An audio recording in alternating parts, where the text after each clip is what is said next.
On February 1, 2025, the world watched as President Donald Trump, newly returned to the Oval Office, ignited a trade war with America's closest neighbors. He imposed sweeping tariffs on imports from Canada and Mexico.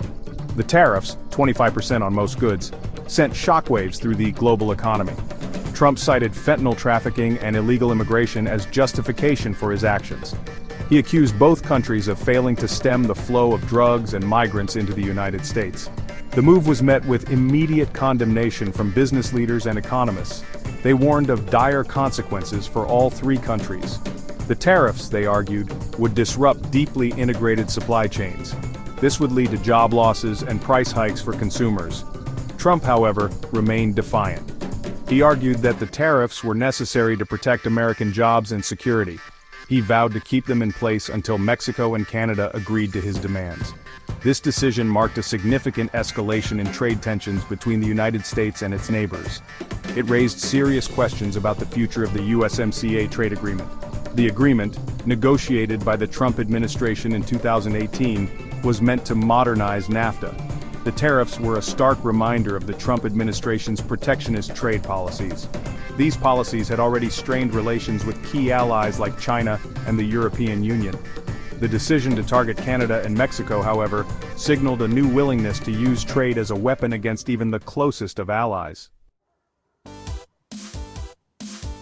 Mexico, long accustomed to a complex relationship with its northern neighbor, refused to back down.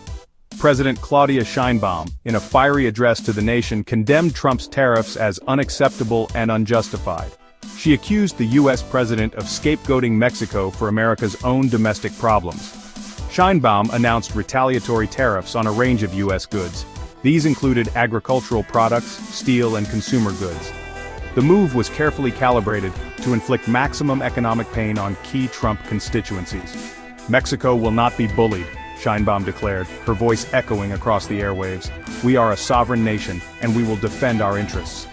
Sheinbaum also challenged Trump's accusations on fentanyl trafficking and illegal immigration. She pointed to Mexico's significant efforts to combat drug cartels, including record seizures of fentanyl, and the arrest of high-profile traffickers. Sheinbaum emphasized that the flow of drugs was a shared problem, fueled by demand in the United States and the easy availability of firearms.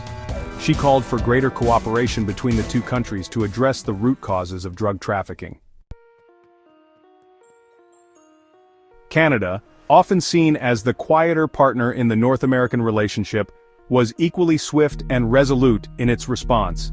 Prime Minister Justin Trudeau, in his final weeks in office, denounced the tariffs as illegal and harmful to both economies. He accused Trump of jeopardizing decades of economic integration and cooperation.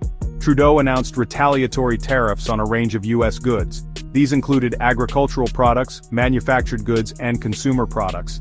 The tariffs were strategically targeted at key U.S. states, aiming to exert political pressure on the Trump administration. Canada will always defend its interests, Trudeau declared in a televised address. We will not be pushed around by unilateral actions that harm our workers and our economy. Trudeau also challenged Trump's justification for the tariffs.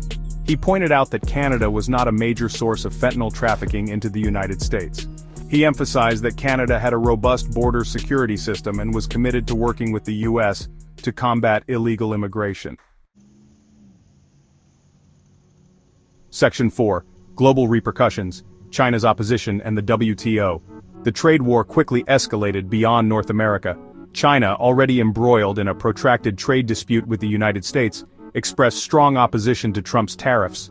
The Chinese Ministry of Commerce denounced the tariffs as protectionist and a violation of international trade rules. China announced its intention to challenge the tariffs at the World Trade Organization, or WTO. It also threatened to impose countermeasures against U.S. goods. The European Union, Japan, and other key U.S. trading partners expressed similar concerns. The WTO, already weakened by Trump's attacks on its legitimacy, faced a major test. The trade war threatened to undermine the rules-based trading system that had underpinned global prosperity for decades. The tariffs also raised concerns about a global economic slowdown. The International Monetary Fund, or IMF, warned that the trade war could shave off a significant percentage point from global economic growth. Section 5. The politics of protectionism, Trump's economic nationalism. Trump's decision to impose tariffs was rooted in his America First economic nationalism. He had campaigned on a promise to bring back manufacturing jobs to the United States and to reduce the trade deficit. He saw tariffs as a tool to protect American industries and workers from what he viewed as unfair foreign competition. Trump's approach, however, was based on a flawed understanding of economics. Tariffs are essentially taxes on imported goods. They raise prices for consumers and businesses, hurting economic growth. They also invite retaliation from trading partners, leading to a downward spiral of protectionism. This was precisely the dynamic that was unfolding in the wake of Trump's tariffs. Trump's decision to impose tariffs was also driven by domestic political calculations. He was seeking to shore up support among his base of blue-collar workers in key Midwestern states. He believed that a tough stance on trade would play well with these voters in the 2026 midterm elections. Section 6. A looming economic crisis, the price of tariffs. The tariffs, if left unchecked, threaten to plunge North America into a deep economic crisis. The United States, Canada, and Mexico were deeply integrated economically. They shared complex supply chains and relied on each other for a wide range of goods and services. The tariffs disrupted these supply chains, leading to higher costs for businesses and consumers. They also created uncertainty and risk, discouraging investment and job creation. Economists warned of job losses in key sectors, including manufacturing, agriculture, and tourism. They also predicted higher prices for a wide range of consumer goods, from cars and appliances to food and clothing. The tariffs also threatened to undermine the USMCA trade agreement. The agreement, which had gone into effect in 2020, was meant to modernize and strengthen economic ties between the three countries. The tariffs, however, poisoned the well of cooperation. They made it difficult to address other outstanding trade issues.